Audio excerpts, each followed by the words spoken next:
companies announcing that they are no longer requiring college degrees, I think is a way of recognizing that maybe it's worth it to look beyond the resume at what is the person's proven track record? What is their work ethic? Have they worked before?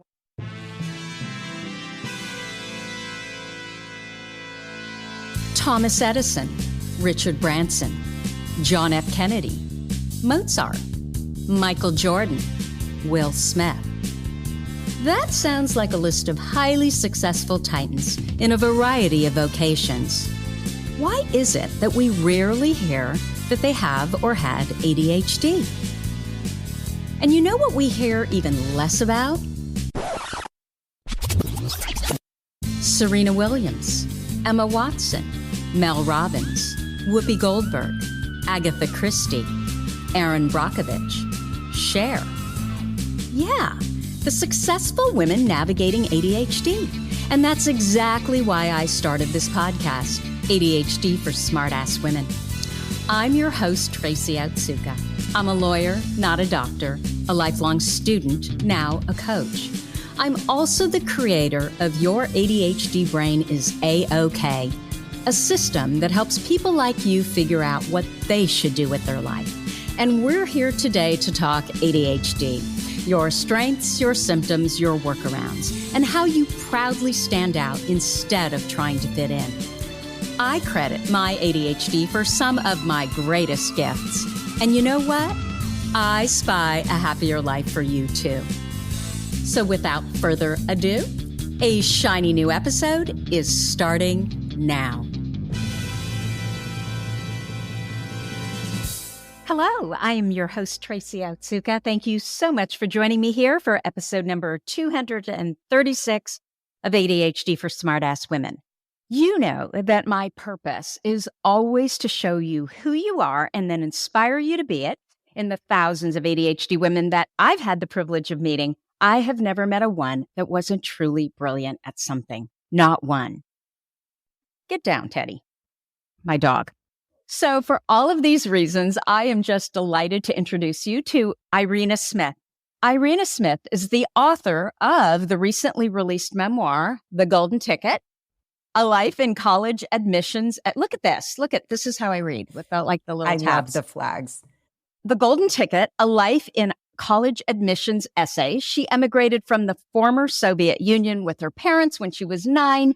And in spite of claiming that she would never learn English, she received a BA in English and a PhD in comparative literature from UCLA.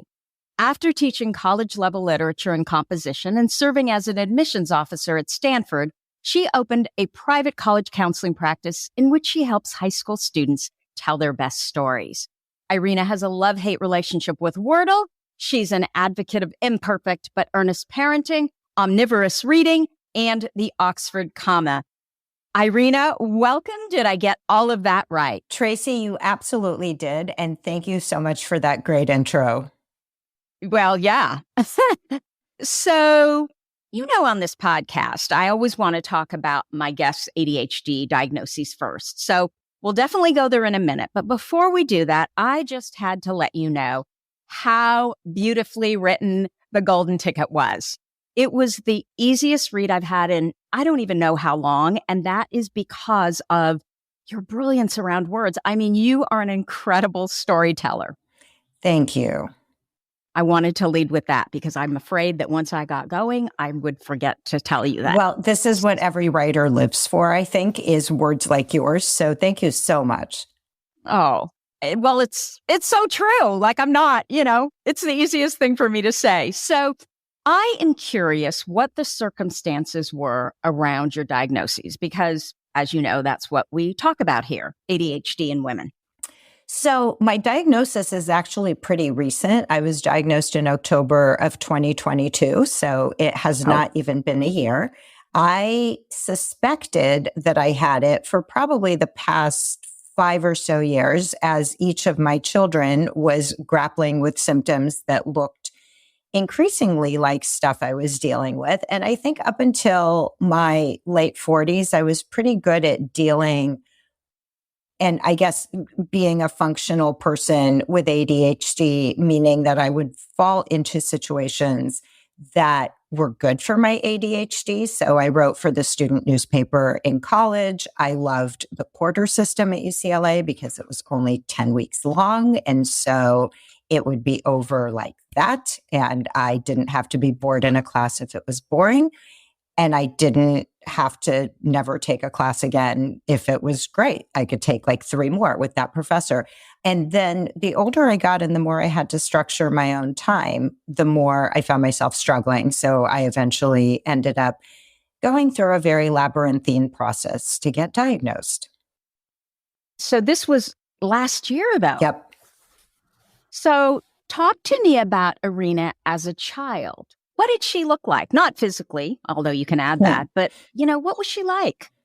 So as a child, little Irena was very creative and had somewhat weird projects. Occasionally, I would, for example, pick up earthworms that had been squashed and bring them back to our apartment and try to bandage them and make them better. And invariably, they died. I think that made my parents for a minute hope that I would be a doctor, which I don't think was ever in the cards. I loved reading. I could get lost in a book for hours.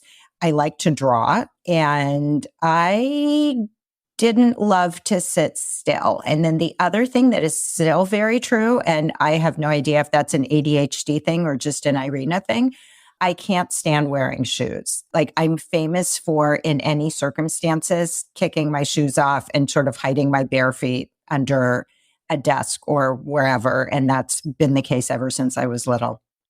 So you were definitely not one of those teenagers, young women or women that walk around in these ridiculous high heels. I did have a phase where I did walk around in ridiculous high heels. You talk about it here, right? No, I am 5'0". When I was younger, I was maybe just shy of 5'1". And so I felt it very important to at least add a few inches to my height until I realized it was really stupid and painful. And I don't think I was going to fool anybody with my increased stature. A few little, exactly. Exactly. I can relate, Irena. So were you a difficult child or were you easygoing? I think I was fairly easygoing. My parents would argue with that, but then after I had my own, what my mom once called rampageous children, I think they realized just how easy I was, in that I was generally pretty compliant. If I didn't like something that I had to do, I would find sneaky ways to get around it, but I wasn't confrontational. I was a people pleaser. I don't think I was really, my mom may beg to differ, but I think I was more a sneaky, snarky teenager and not like an acting out teenager. Okay. So once you knew it was ADHD and you had the benefit of hindsight, what are some of the symptoms that you now look back on, or maybe you always wondered about them and you're like, oh my gosh, that is totally ADHD? And before you answer that question, yes, hypersensitivities is definitely one of the traits, right, of ADHD. So it makes sense to me that what you were talking about as far as you can't stand to wear shoes. Yeah. So I think that was really the only hypersensitivity. But the traits that made sense with the diagnosis is on what I would say the negative side or the difficult side: procrastination, time blindness, operating on the optimistic assumption that even though I have to be somewhere that takes 10 minutes to get to, if I leave 2 minutes before I'm supposed to be there, somehow I am magically going to materialize at that place. And the funny thing is, my daughter is that, but magnified, and it infuriates me in her. But for me, I'm just like, oh, I'm quirkily, charmingly late. So definitely the time blindness, definitely working well under pressure. Give me a timeline or a deadline that I have built-in anxiety about, and I am a ringer at doing things just to that deadline. But give me a year or 3 months to complete a project, and I'll just wait until about 12 hours before it's due. Okay. So I find it so funny because I share this with you completely. I can be late, but heaven forbid, However, I am only late for personal, social kind of stuff. I am very on the ball for business, right? So it shows that if there's enough stress and anxiety, I'll get there. But with my family, they always get the best of us, don't they? Exactly. So I can be late, but heaven forbid if anybody else is even 5 minutes late and I have to wait, right? And you're like, how dare you disrespect my time? Oh, just so rude. Yeah. Exactly. But then it comes back to me. So, and I've gotten so much better about that over the years. But I still think about some of the times where I would literally leave friends waiting for 45 minutes and I would be driving like a bat out of hell and so stressed out about the fact that I was late. Like it felt so bad. And then I would get there and they'd be upset at me. And I still feel guilty about that. Yeah. And the beauty of that is that every time it happens, you're driving like a bat out of hell thinking, I am never doing this again. This is terrible. I am ruining my life. I could get into an accident. My friends are going to be furious. Yes. And then the next time you do it all over again. Yeah, absolutely. Okay. So let's talk about your book. After reading it, and my book is in copy editing right now, so I'm almost finished. And I have to tell you, it was the hardest thing that I've ever done. I know our listeners hear me, complain about it all the time. But after reading your book, I was literally thinking, maybe I should start over. And you know what I loved so much were the stories. Again, you are just such a good storyteller. And so I want to know, the circumstances around writing. How long did it take you to write it? What was the process? Was this fun for you?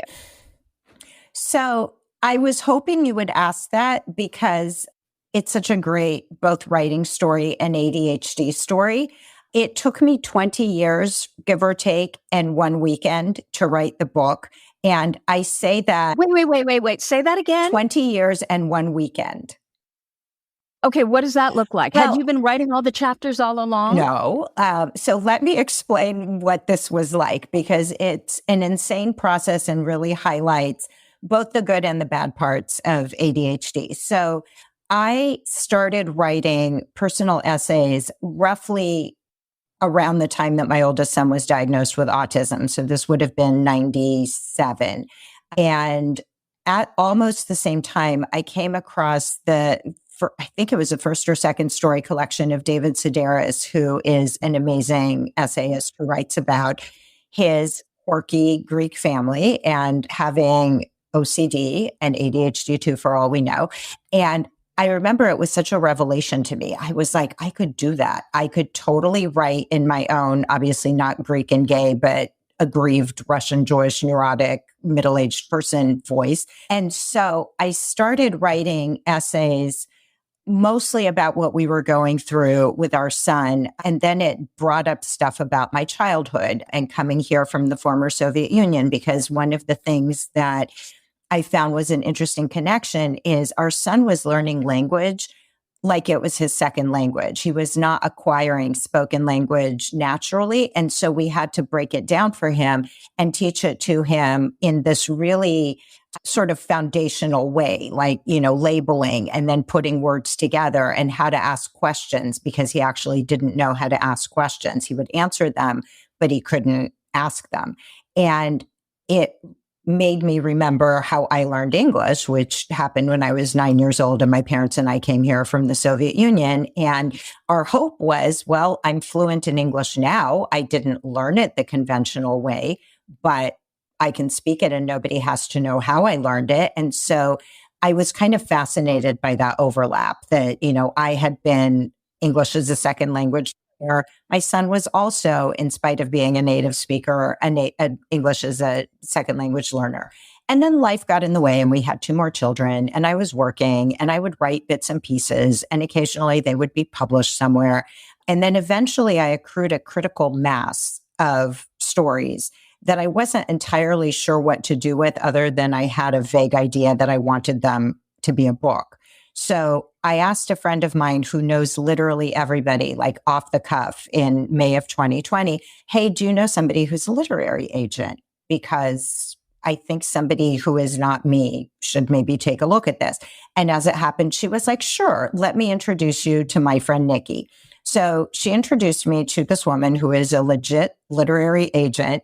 And Nikki promptly said, "Do you have a book proposal?" And I said, "What proposal?" while Googling it with one hand.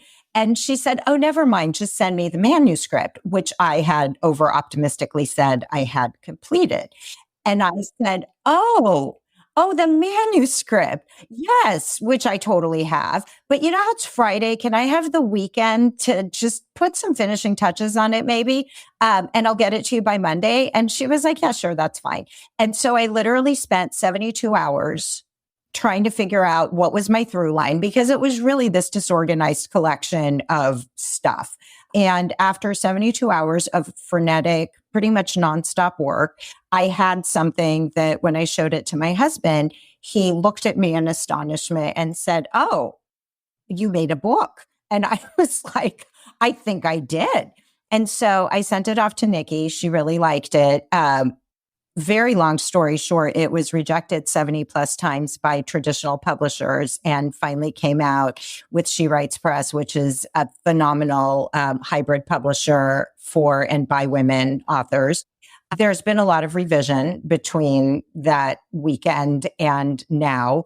But it really was 20 years in one weekend, because nothing focuses the mind like panic, as you know. That is such a great story. And I swear to you, this is an ADHD thing, because I had a really similar experience where I didn't know what a book proposal was. So I had to hire someone to help me put one together. But I kept ghosting her, because once we got to the chapter summaries, I can't really write a chapter summary. I have to write the chapter first. And so I just couldn't get it done. And finally she said, "Okay, we're going to meet." And I sit there in front of Zoom with her and she says, "We're querying agents." And I'm like, "What do you mean we're querying agents? My book proposal, like my chapter summaries, they're like not done." She's like, "We're doing this." And so she was like, "Who is your favorite agent?" And I gave her a name.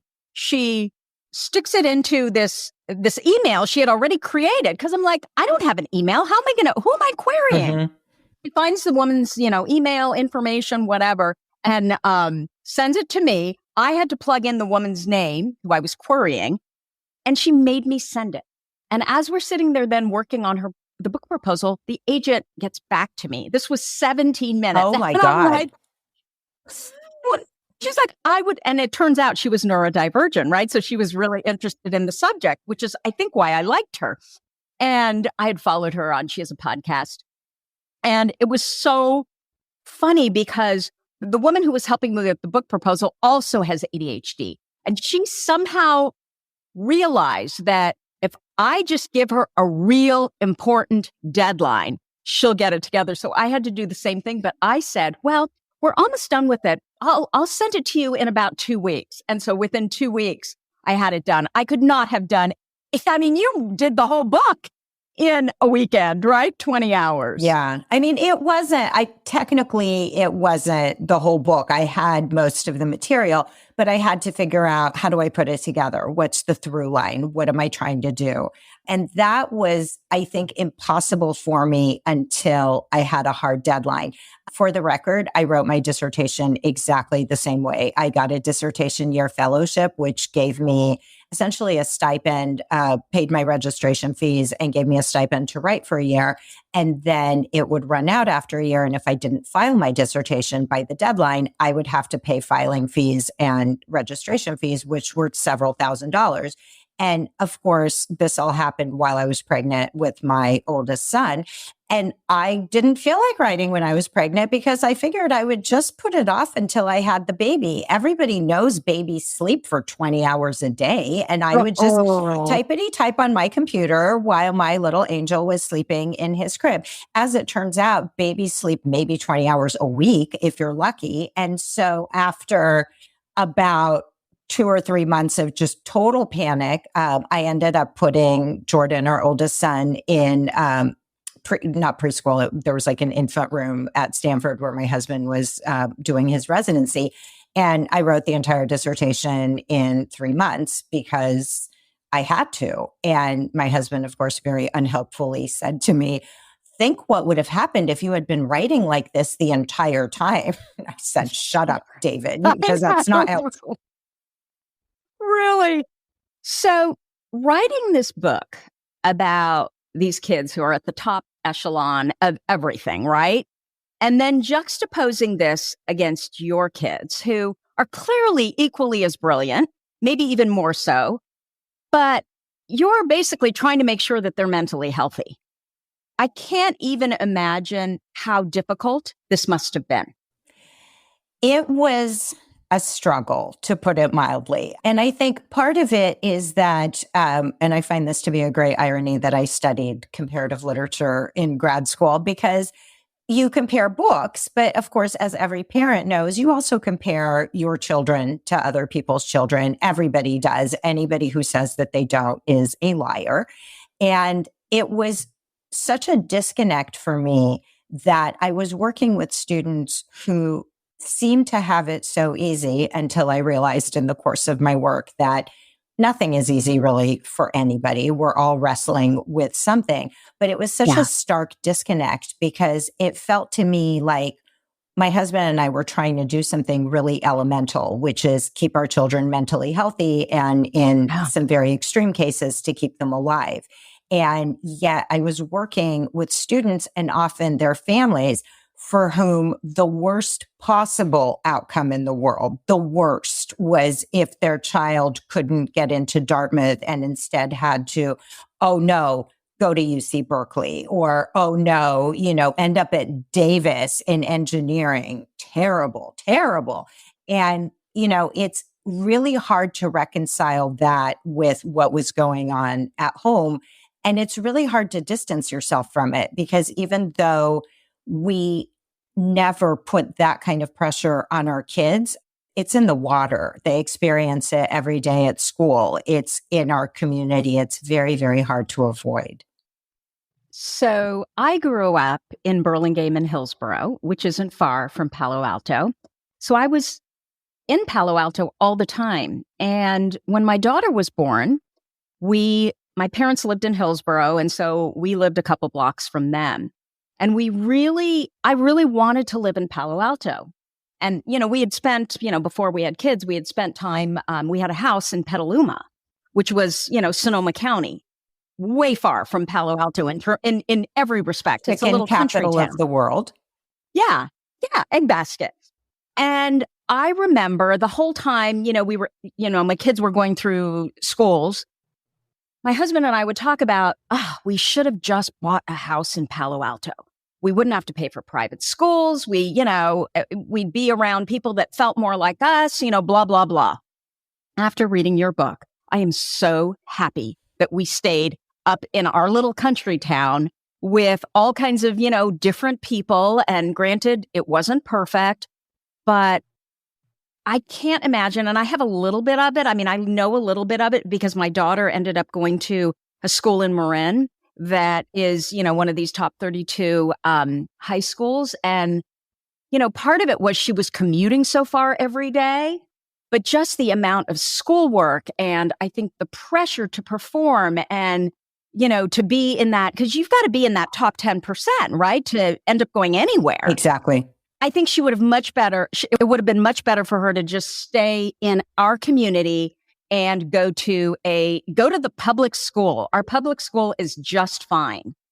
And so where was I going with this? Just that I'm just so glad that we chose not to do that, because I realize now it was probably more for me and what I thought we would be able to achieve for my kids. So, we would have been part of the problem. Exactly. Well, and I don't think anybody moves to Palo Alto intending to be part of the problem or intending to harm their kids. But I think that in my and my husband's case, it was exactly what you just said, wanting to see yourself reflected where you live, right? We were these bright, successful, accomplished people. He was doing his residency at Stanford. I was a lecturer at Stanford before I went into admissions and then private college counseling. And as a result, it felt to us like we're in a place where we would have done super well. And so it stands to reason that our kids would do super well, because aren't your kids supposed to be mini yous? And then it turns out, one after another, that the excellent Palo Alto schools, which are really in many respects quite good, are not excellent for everybody. They're actually quite harmful for many more kids than we hear about, because the number of people who have reached out to me, both in Palo Alto and beyond Palo Alto, who have invisibly been dealing with many of the same challenges is staggering. But those are the kids who are not written about in the Palo Alto Weekly. Those are not the kids who the school celebrates for their athletic or artistic or STEM or other achievements.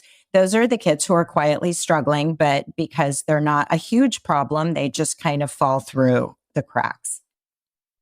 Absolutely. It's that middle range child, right? That is very, very bright, and they're bored in the school system, but they don't do poorly enough, right? They're not flunking out. They're not a huge problem. And so they just totally fall through the cracks, do not live to their potential at all, at least in the school system. Exactly. And I mean, that was my son. It was, my daughter did just fine, but my son, and he just finished his junior year at NYU. He's going to be a senior. And the other day he called me and he said, "Mom, if I wasn't a senior, I would drop out of college." And I'm like, wow. What? And this is the most ridiculously expensive school. The whole thing just makes me angry. And it's no better because it costs so much. His comment was, "I have not taken one class, not one class, where I thought, I want to take more classes in this. I am passionate about this. I want to stay up all day learning more about this." He's like, "I'm just bored and I do what I need to do to get through." And he gets pretty good grades, but he's not like, for him to say, if I was not going into my senior year, I would drop out. It's like, what are we doing to our kids? He is so not engaged, right? And he's taking over the summer, he's doing some sort of program. He's really interested in banking. And he's doing some sort of program to get this certification that I guess most kids don't have coming out of college. It's something you get when you're in the workplace. And he's doing it himself at his own pace, which is a lot faster than they recommend. And he's like, "I realize I learn so much better when I teach myself. I don't learn when I'm forced to be at a lecture hall at a certain time and I'm forced to study these certain things, for an exam that's coming up in a week or whatever." I'm just like, what are we doing with our education system? Yeah. What is it for? And, the question that I keep coming back to is, and this is partly why I called the book The Golden Ticket, is, it's considered such a prize. It's considered such a win when you get into one of the top 10 or the top 20. But then what do you win when you win? Do you know what I mean? Like, what exactly is that? Look, if you've been listening for a while, I bet you're starting to see your strengths and, dare I say, brilliance. So can you imagine what it would be like to work with me? Look, we love the sparkly, right? And the new. So sometimes it can feel like we're all over the place. ADHD women often tell me, "I'm interested in so much. Which of the many things that I'm interested in is the one that I should pursue?" Well, we have interest-driven brains, right? And hyperfocus. So if we can learn more about who we really are and what's truly important to us, we'll know exactly what we should be hyperfocusing on. And then the sky's the limit. And that's exactly what we do in our 6-week program, Your ADHD Brain is A-OK. It includes live coaching with me and a private community of women just like you. And our July and September cohort are open right now. Now, if you go to the website, you'll see the price is $11.94, but I don't want you to buy it at that price. So use the podcast code PODCASTSASS to get $500 off the program just for being a podcast listener. I would love to have you join us. You can find out more at spyhappy.me/AOK. That's spyhappy.me/AOK. So now let's get on to our regular programming. What does it really mean? I mean, someone said, what's the movie, The Incredibles, and the Incredible Boy? He says, what do you do when everybody's incredible? Because when everybody's incredible, then nobody is incredible, right? Exactly. And so I have come, because I was one of those Palo Alto parents starting out, right? And part of it was because my daughter was always at the top of the class. And I would look at these other families, especially the families of boys. She was at a Catholic school. And I would literally think, why don't you guys get your family together? Like, I really thought it was my husband. It was me. This was why our kids were doing so, or my daughter was doing so well. And it wasn't until I had my son, raised him exactly the same way, that I realized, no, kids are kids. They're who they are. I had very, very little to do with, how bright they are. And I don't even, that word bright doesn't even mean anything. How well they did in school. Exactly. Yeah. And you can't make them. You can't make somebody care about what they're learning, and you can't make somebody like school. I think my big realization after everything we've been through is what you can do is love your kids and try to provide a safe and nurturing home for them. And beyond that, very little is in your control. That is so terrifying, but I completely agree with you. Yeah. I'm curious what you think, given where you are, and what you do, and, all these schools that, I don't know if you would say you interface with them, but you know so much about them. And just the way our school system is structured and intelligence. I know a lot of kids that are in, what do you call it? The hypes?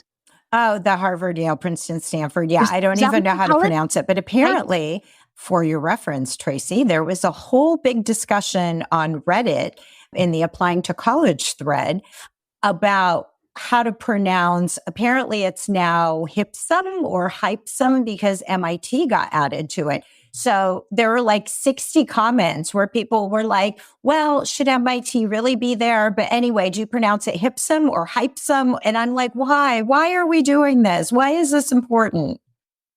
Absolutely. So I'm curious. I'm getting to my point. I'm sorry. It's taking me a while to sort of formulate it. But when we talk about intelligence, I feel like because of the school my daughter went to, and a lot of her friends went to the Hipsum or Hypsum or whatever you call it, I don't think these kids are any brighter across the board than, frankly, a child who never even makes it to college because for whatever reason, socioeconomic or, family, all of that stuff, they might not get there.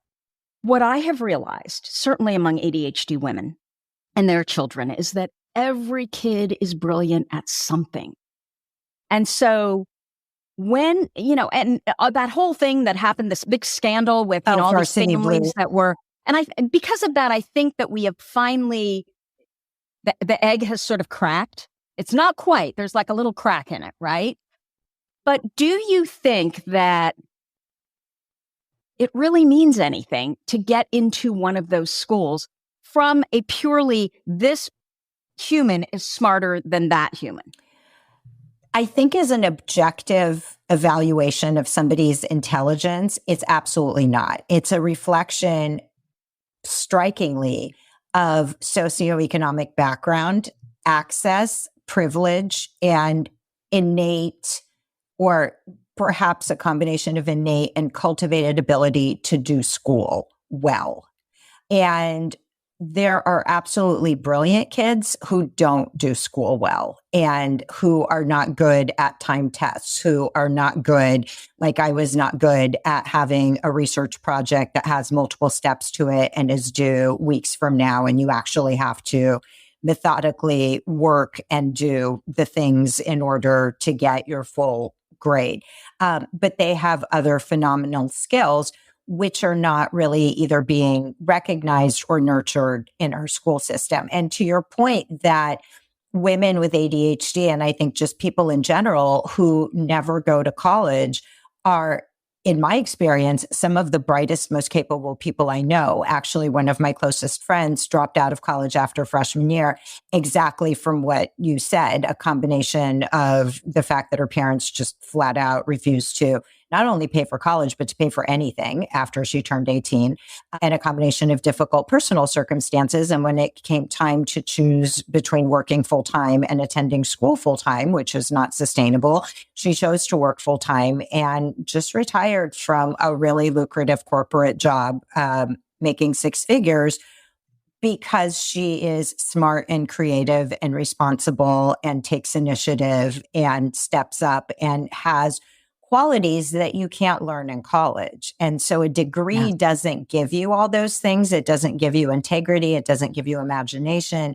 It, yes, gives you access to an alumni network, and it might give you a boost into your first job, but likely not your second job and not your third job. Yeah, absolutely.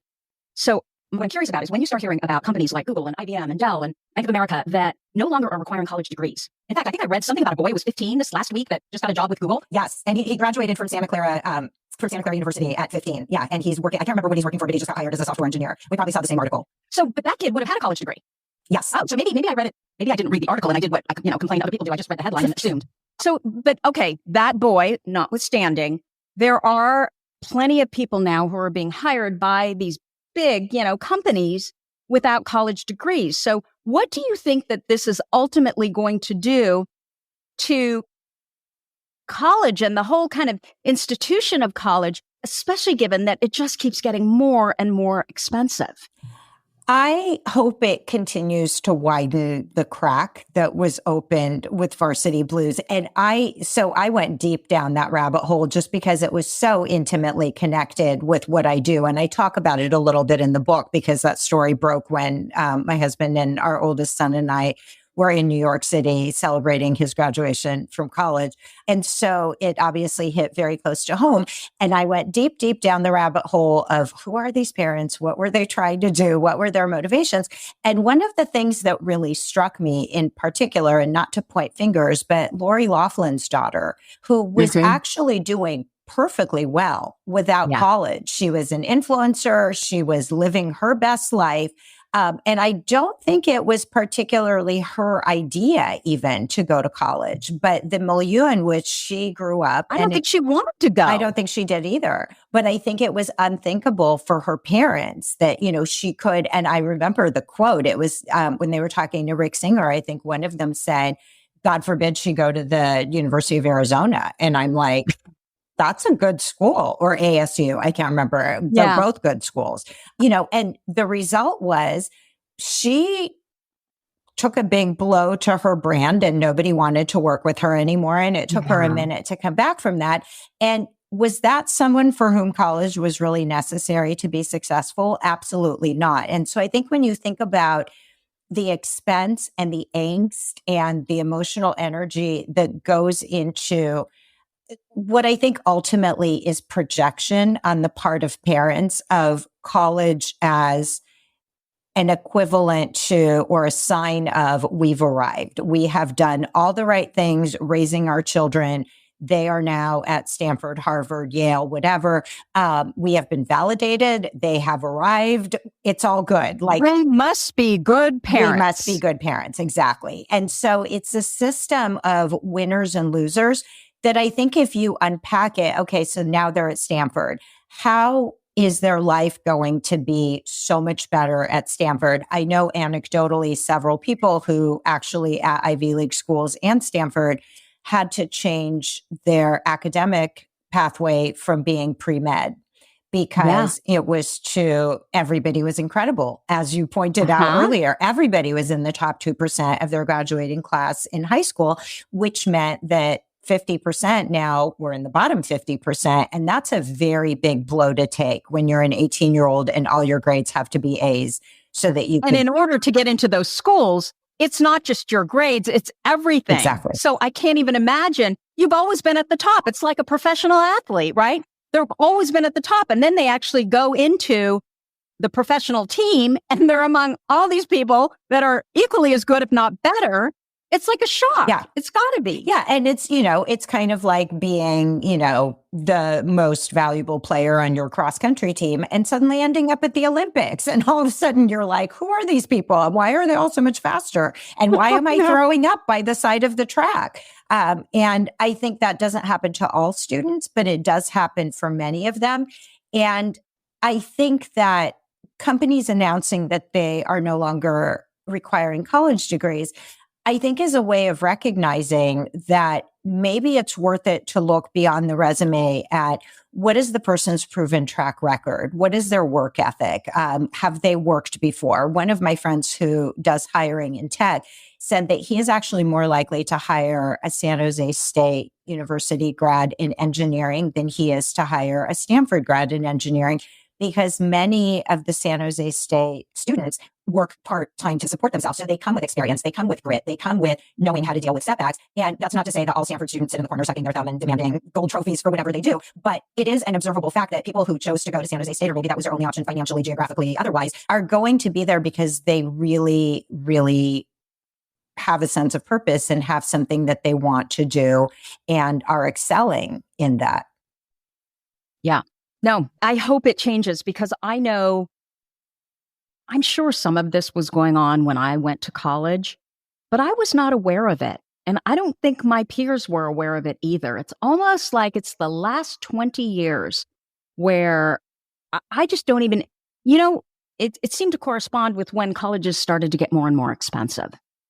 And are there just many more kids applying? Is that why it's just gotten so hard to get into a lot of these schools? So that's a great question. I am actually not a sociologist, so I can't speak fully to this, but what I can tell you, and this kind of tracks with everything I've read and observed, is that in 1983, the U.S. News and World Report, in order to boost their flagging sales, decided to issue a ranking of colleges. Malcolm Gladwell, who is a stone cold genius, has a really great podcast episode called The Lord of the Rankings. And then he also has a New Yorker piece called The Order of Things, where he talks about the folly of trying to rank something as complicated and dynamic as a college when, as he points out, it's hard enough to rank cars, right? Like if you look at the 10 best cars, you're immediately having to think about, what are you using the car for? Are you going to be hauling lumber? Are you going to be driving in stop and go traffic in Silicon Valley? Are you going to be an Uber driver in a large urban metropolis?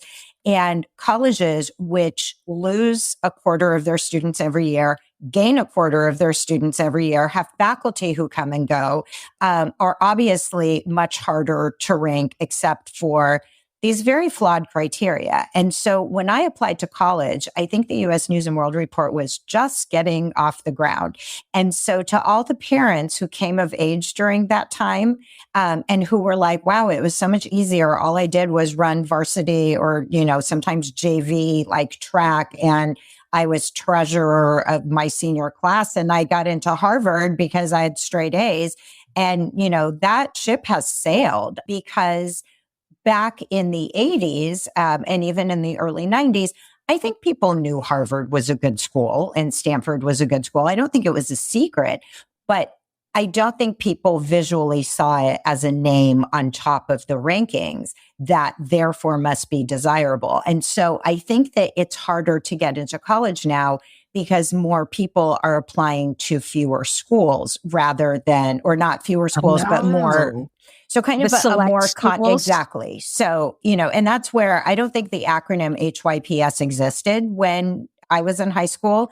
I don't know who came up with it. I'm sure the other Ivies are very mad because they're not in the acronym, right? They're like, where's Brown in this? Where's Cornell? Brown is such a good school. I know. Everybody that I know that has gone to Brown, like I would say within the last 10 years, my kids' friends, blah, blah, blah. They rave about that school. My understanding with Brown, you'll tell me if I'm wrong, is that you don't even have to choose a major until when? Senior year? Or you can take in fact, I don't think they even allow you to choose a major. And that has been my son's biggest gripe is we're paying all this money to go to the school. I cannot even choose the classes I want to take. So if it's in a different college, because they have all the different colleges within NYU, for example, if it's in Stern and he's not in Stern, he can't take a class in Stern. And what he's most interested in is business and finance, right?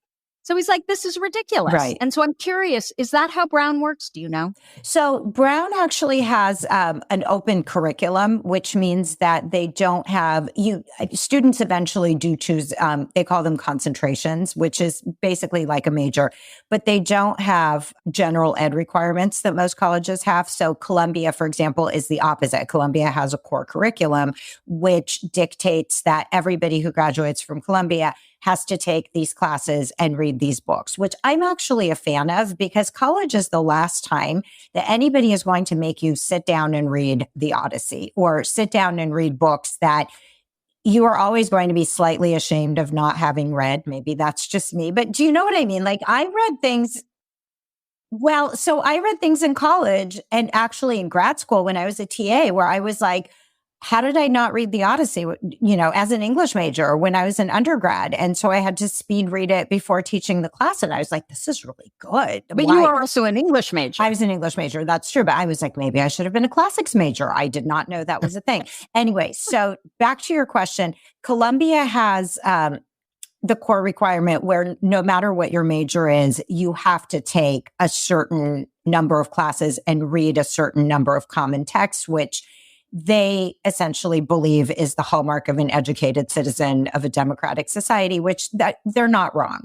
Brown, on the other hand, says you don't have to take anything. If you would like to come in and not ever take math again, you don't have to. If you would like to come in and never take English literature again, you don't have to.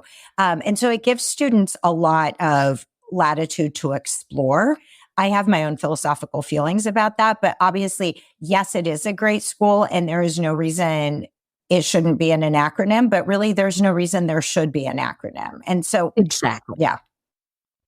Okay. So Irena, you are so brave, because what you did with this book, sorry, I've got too much crap on my desk. That's with my this desk book is that you basically showed this community of achievers, who value what you have since come to realize really isn't something that should be valued, the truth.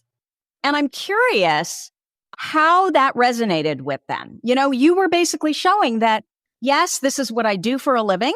This is what I'm helping you to help your kids, get, but it's not what works for my family. And so I'm curious what the reception was among the Palo Alto elite and your clients and all of this. Right.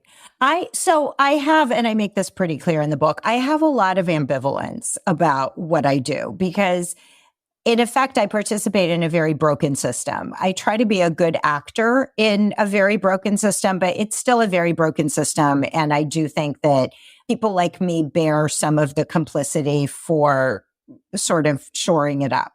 On the other hand, if I didn't do it, there are plenty of people who would be delighted to meet with somebody's seventh grader once a week. As a parent once asked me if that was a thing that I would do. And I was like, what on earth would I talk to your 12-year-old or 11-year-old about? The only person that kid should be meeting with weekly is maybe a therapist, and only if they have some really serious stuff to talk about. Yeah, not a college counselor. No, thank you. Actually, you, the parent, should meet with the therapist. Exactly. Yeah, maybe that would be more appropriate to deal with the underlying anxiety that is leading you to pose these questions to me. So I knew that it was a risk to put it all out there, but I also felt like there was an underlayer of unhappiness and anxiety and anguish, even in the parents, and maybe especially in the parents who look like they have their lives most together. And it gave me, writing the book and just even doing this work, gave me a lot of compassion for pretty much everyone I come in contact with, including parents where I initially rolled my eyes and went, oh my God, what is wrong with you? And there's a scene in the book where I describe a parent sitting in a chair in my office saying, oh my God, all the other parents at my kid's school are insane. And then 3 days later, a different parent from that school would sit in the exact same chair and say, oh my God, everybody at my kids. And it's like, you're all insane. But the fact is, we're all insane. I think to a certain extent, out of love. System's insane. Exactly. But out of love and out of anxiety and living with this insane system, we all do things that are questionable. We didn't push our kids to be competitive for the Ivies, but we certainly pushed our older son in other ways. And we've had long, long conversations about this. And he's very appreciative of it because he says that it gave him a choice as far as how he wanted to show up in the world. But I have a lot of doubt and ambivalence still about that. And so one of the reasons I wanted to tell the story is I've also been a college counselor for 16, actually going on 17 years. So I've been slowly trying to extricate myself from that. And I figured if I burn all my bridges, I will just retire faster and then segue more into writing and more into advocating for people to take a different, saner approach to success in college application. But the incredible thing is I have heard from many of both my current and former parents who came to the book with an extraordinary amount of compassion and grace. And in some cases, who were pleasantly surprised. I had a mom who told me that she was afraid to read it because she thought it would be basically a send up of her and other crazy Palo Alto parents because they're such an easy target, right? Like you can practically see the sitcom. And she said instead, it just totally blew me away because it wasn't about that. It was about how hard parenting is for everybody. It was about second guessing. It was about doubting. And then my other thing was I really wanted my kid's story and our family story to be out there because it's not a story that people share. The stories that people share on social media and at Whole Foods or Trader Joe's are, my kid is doing this really prestigious summer program and we're so busy because from that summer program, we're doing a community service thing in Costa Rica. And then we're doing this other thing coming back. And then they have all these APs. And I mean, it's hard to come up to somebody and in answer to the question of how are you to say, well, actually, we just sent our son to wilderness in a great deal of crisis, but I'm not sure why we shouldn't normalize that. Yeah. I am also wondering too, Irena, if by writing this book, you haven't attracted, frankly, saner parents who you'd rather work with them and their kids anyway. That is my hope. And I think that the people who resonated with the book, and I've also been hearing from parents of rising seniors who are like, oh, thank you for reminding me of what's important. So not parents that I'm working with, but parents who I actually hope end up not working with me or not working with another college counselor and recognizing that pushing their kid to punch above their weight in terms of applying to college is not necessarily a healthy thing. Maybe just the goal is the kid graduates from high school with health and sanity intact. There's a lot of time to figure out what to do. Yeah. So I would love to know what each of your kids has taught you. And if you would tell us how old they are now, too. What a really great question. I have not actually thought of a way to put this into words, so forgive me if I get a little stumbly. But I think our oldest son, who is 28 now, taught me very profoundly what it means to be a human in the world. So what makes us human? And by breaking that down into really small pieces. So the behavioral intervention that we did with him essentially involves taking tasks that kids with PDD on OS, pervasive developmental disorder, and autism don't readily pick up just from the environment. So it really requires you to imagine from their standpoint, what is hard? What are they not getting? And breaking it down into really small incremental pieces. And as somebody who was an early talker who did not have speech delays in Russian and who, after struggling with English for probably less than a year, became pretty fluent. Like I remember measuring it as, okay, now I can talk fluently, but people are still picking up on my accent. And then within 2 years, nobody was picking up on my accent. And I was like, I have arrived. And so for me, who sort of learned language out of whole cloth twice, to understand how differently somebody else could appreciate and absorb language was a really, really profound experience.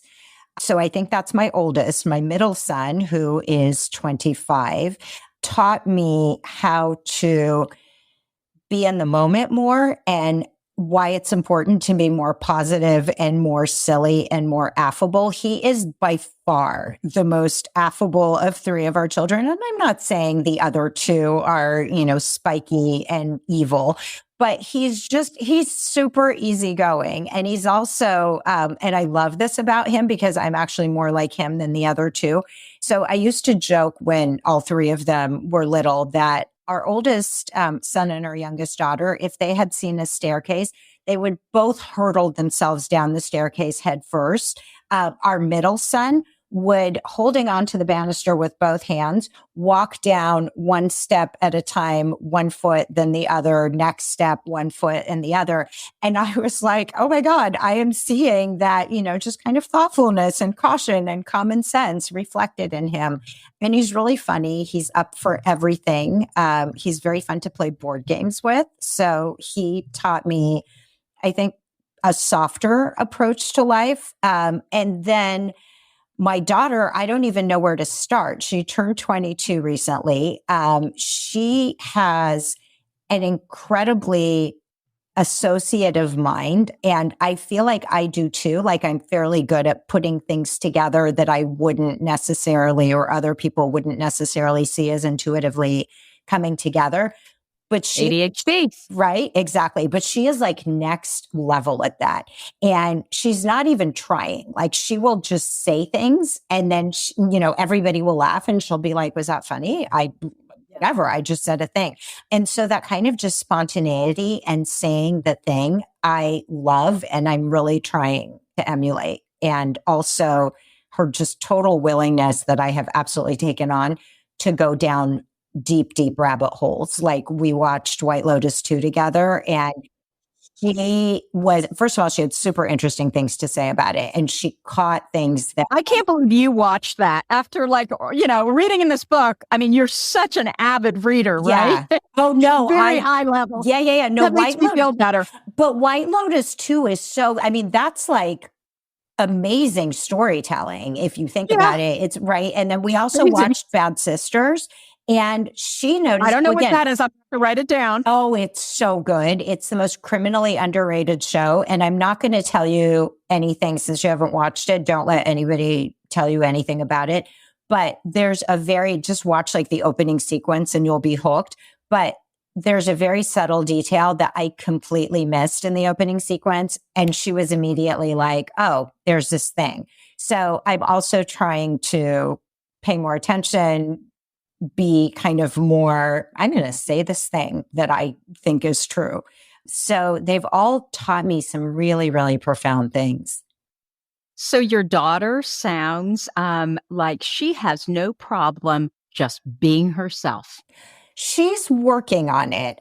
It took a minute. I think that growing up in Palo Alto was tough for her especially. And I think for a long time, she struggled with trying to figure out how to be someone that she wasn't. And I think that took a really big toll on her, especially because, as is the case with a lot of ADHD girls, she was a total rock star in elementary school. She was an early reader. She was and continues to be an amazing writer. And then in middle school, when school gets more deliverable oriented, she started struggling, and that just took a huge chunk out of her self-esteem. And she is coming back to being authentically herself, which is such a pleasure to see.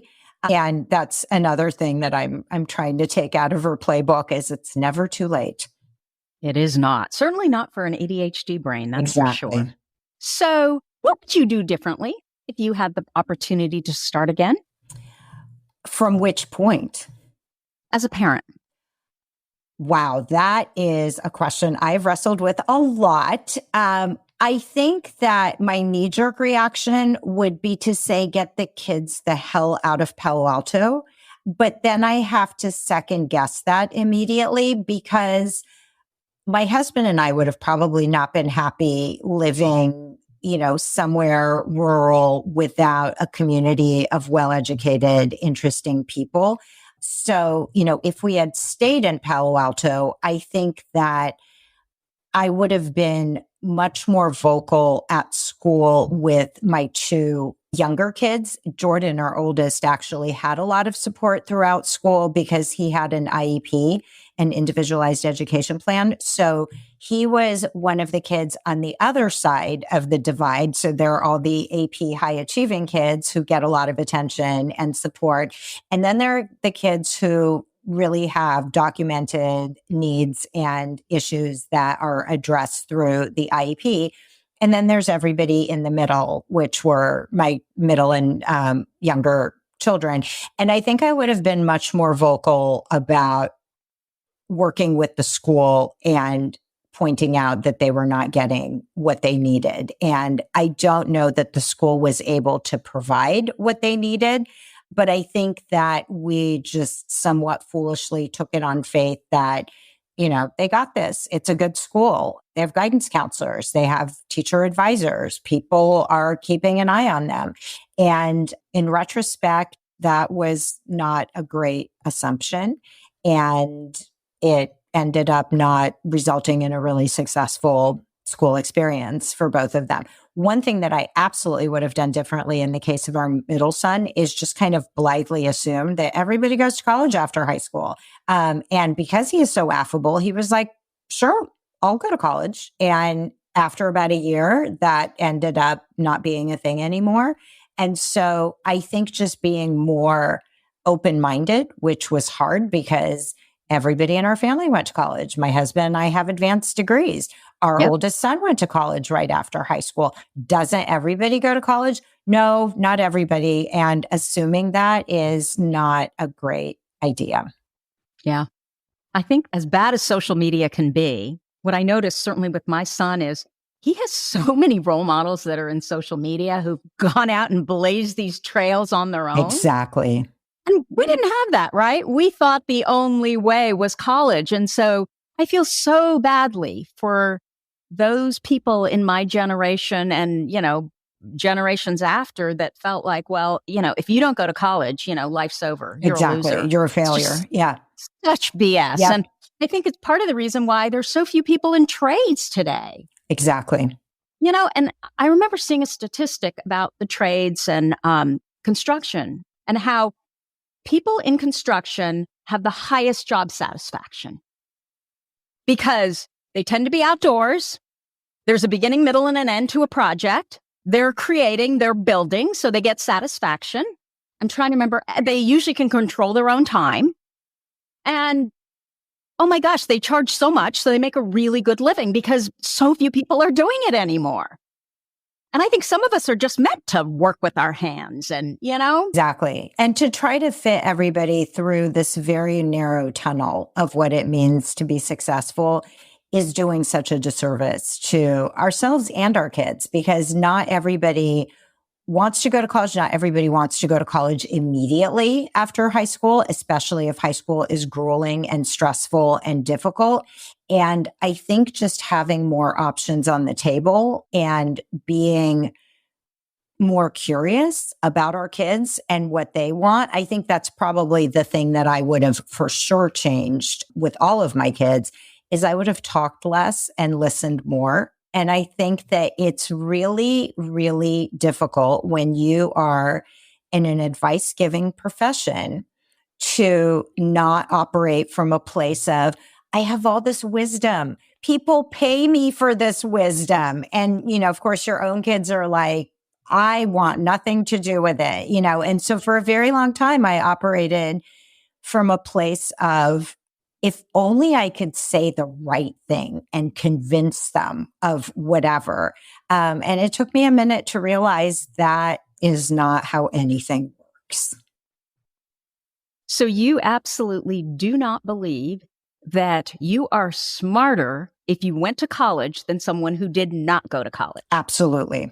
I mean, and again, if you look at, the role models in social media, yes, but if you look at people who are by all measures, at least financially successful, some of them did not go to college that, you've heard of.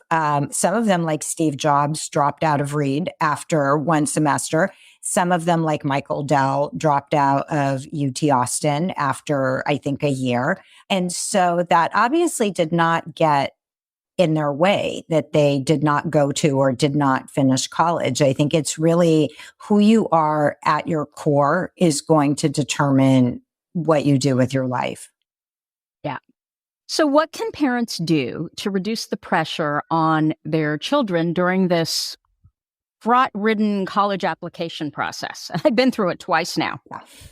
I am so glad you asked that, because I think that there are very measurable ways in which parents can both reduce the pressure on their children, but also on themselves. I'm actually noodling around with the idea for that as my next book is not yet another college guide, but a guide for parents of how to essentially maintain a speaking relationship with their child as their child goes through high school.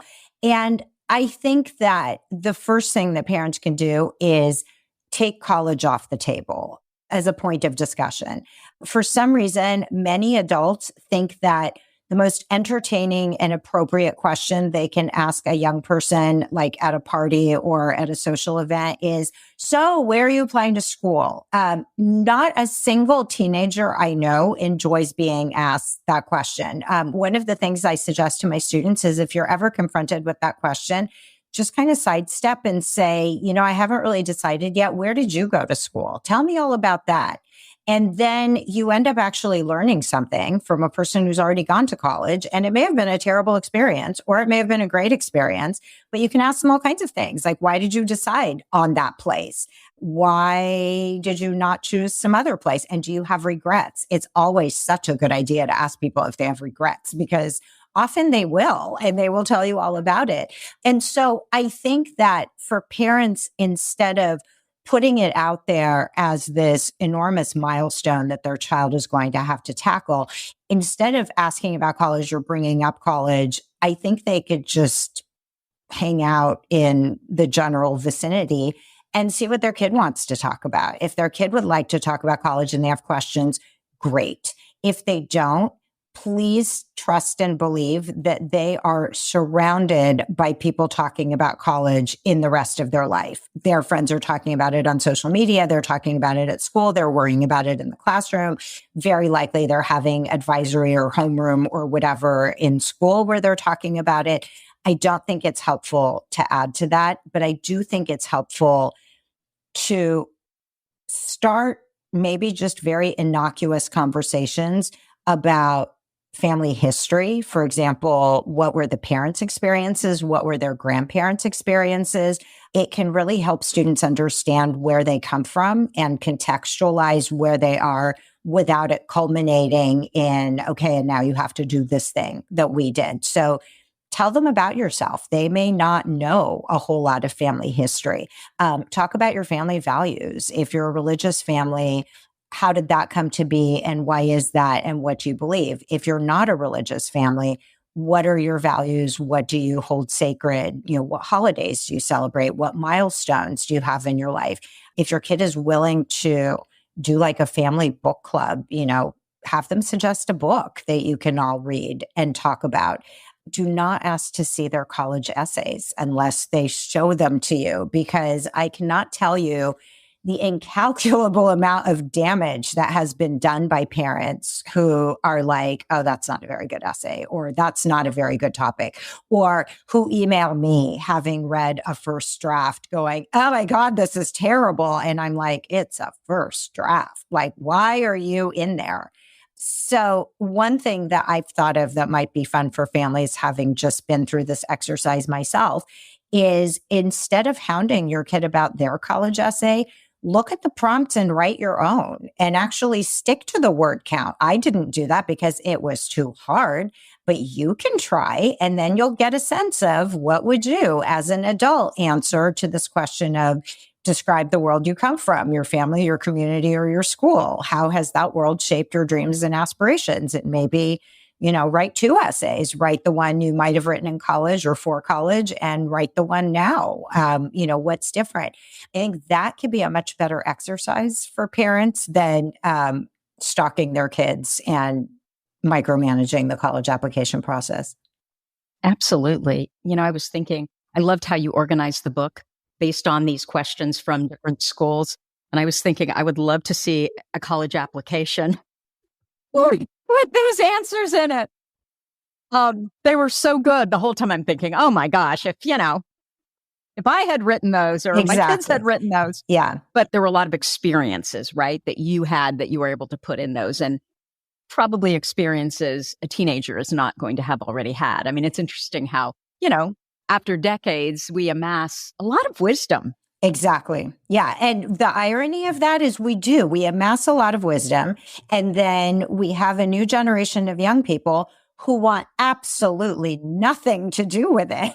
They're just like, screw you. I'm going to make my own mistakes. Right. And then that's going to happen to their children. And that has been happening since time immemorial. True. You know what I forgot to ask you? Once you were diagnosed, so it hasn't been that long. It's only been, 6 or so months, 7 months, 8 months. What changed? I think I became more open about why I am the way I am. And so now, instead of being like, oh my God, I'm so sorry I'm late, I'm a terrible person, I'm like, working on my time blindness, which is a symptom of ADHD. I don't mean to use that as an excuse, but I had a really, but I think it is, it's an explanation that people go, okay, you're not doing this out of malice or disrespect to me, which I think goes a long way. But I had a really fantastic experience in the last reading that I did at Book Passage in San Francisco, where during the Q&A, somebody was asking me about my writing process, and I said, writing process, which is, essentially writing things on scraps of paper, losing them, not writing for weeks, feeling guilty, essentially horribly disorganized. And I brought up that I had recently been diagnosed with ADHD. And it was so funny because the shift in the room, there were like 30 people there, and I knew some of them, I didn't know others, was really palpable. And people were all of a sudden like, oh, we need to weigh this information. Like, what does that mean? And I had at least 5 or 6 people come up to me afterward who were like, okay, first of all, you seem so together. I had no idea. And or who were like, I think I have it too. Because right. And it's like one of those things where suddenly you see yourself and you're like, oh, I do all those things. And I didn't realize it was treatable. I think medication helps, because I kind of feel like, okay, I've taken this thing and I have a finite amount of time, like almost as a deadline, to be productive. And so I think that has helped. And it's also helped me just be more self-aware and to understand why certain things are hard, and to try to get better about not just relying on the medication, but also putting systems in place that will help me function in a way where I don't constantly hate myself and have piles of things all over the house. Yeah. Was medication easy for you in terms of, you were given one of the top 2 stimulants and it just worked right away? Or did you have to go through a process to figure out what worked? So the process was actually pretty straightforward. And I was lucky that I did not get put on whatever was in short supply right when I was diagnosed. Yeah, it was Adderall. They put me on Ritalin, and the immediate release Ritalin, I mean, you could feel it working. It's like all of a sudden you're like, oh, my brain is working. I'm not blurting and interrupting people. Like all these things are, I just cleaned up the breakfast bar and nobody yelled at me about how disgusting it was. I just did it. So it was lucky that it worked. My psychiatrist tried an extended release, and for whatever reason, the extended release was like worse than bad. Like for some reason, it just made me fuzzy headed for the entire day.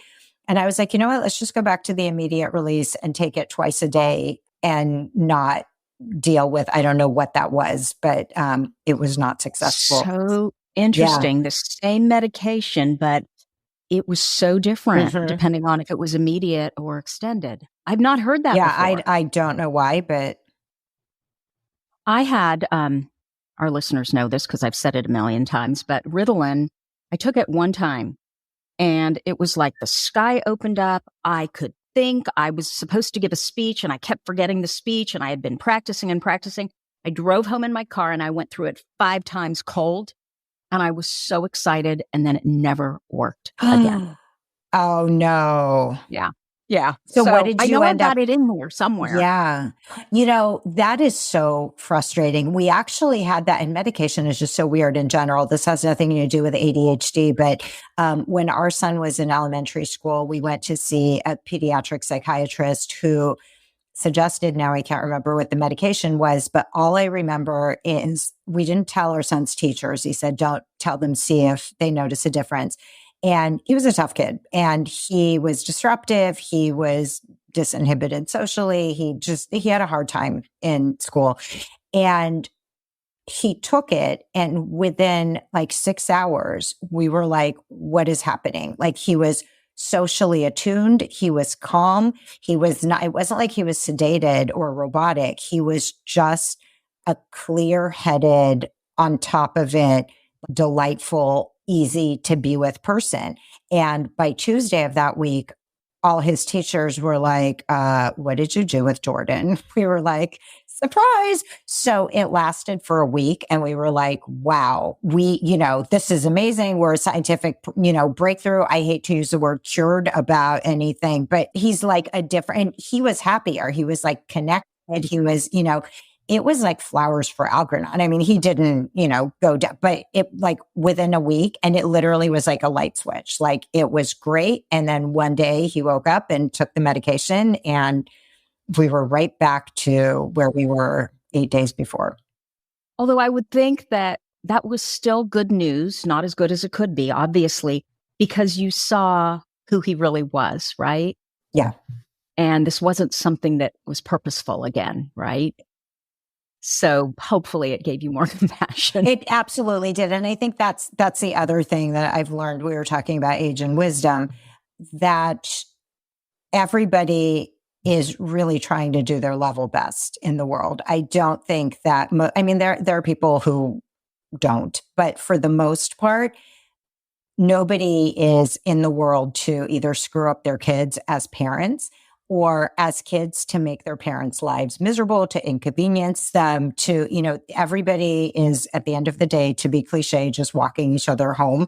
And I think that sense of compassion that, this is their best, has really helped me engage with not just my own children, but also the parents that I work with and the students that I work with, where this is what they know how to do. It doesn't mean they're bad people. It means that they are responding to something, 2/3 of which I probably don't even know.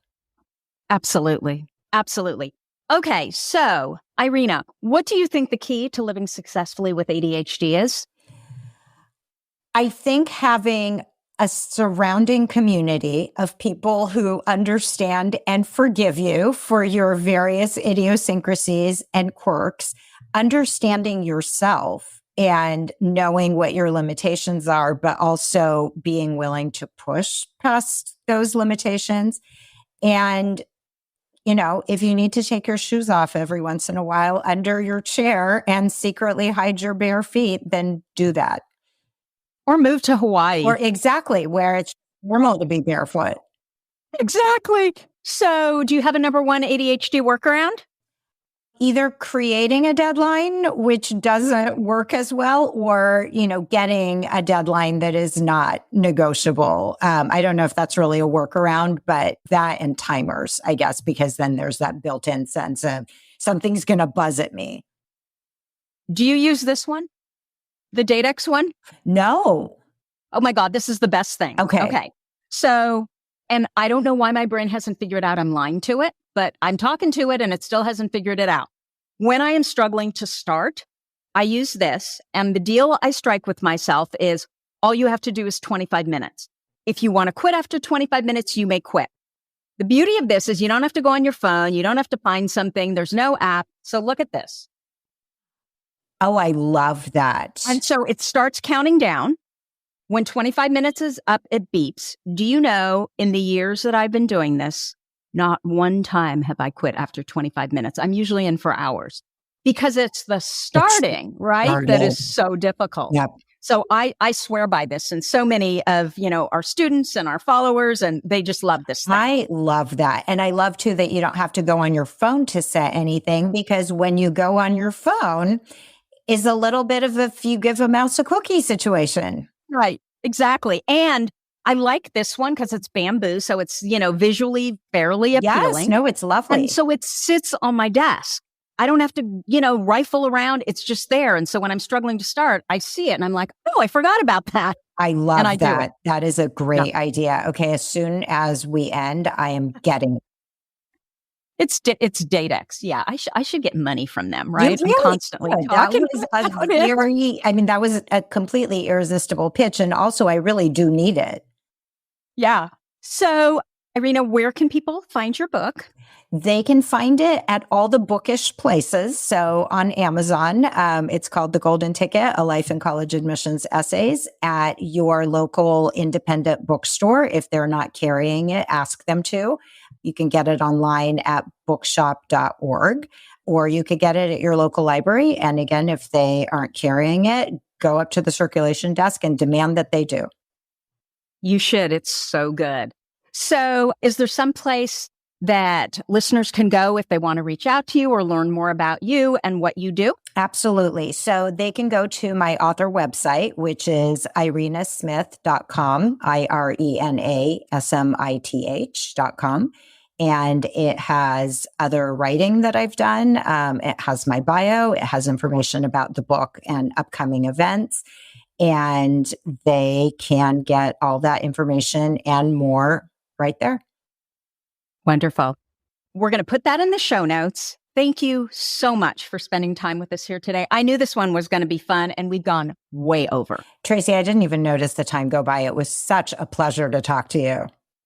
No, absolutely. It was all my pleasure. So that's what I have for you for this week. If you like this episode with Irena, please let us know by leaving a review. Our goal is to change the conversation around ADHD, helping as many women as we possibly can learn how their ADHD brains work so that they too may discover their amazing strengths. Before I go, don't forget to check out my live coaching program, Your ADHD Brain is A-OK. There's also a private community, and you can find out more information at spyhappy.me/AOK. And if you sign up now with the code PODCASTSASS, you'll get $500 off just for being a podcast listener. As always, you're listening to ADHD for Smartass Women. Thank you so much for listening, and I will see you here next week. You've been listening to the ADHD for Smartass Women podcast. I'm your host, Tracy Outsuka, and we're available on iTunes, Stitcher, Spotify, and Google Podcasts.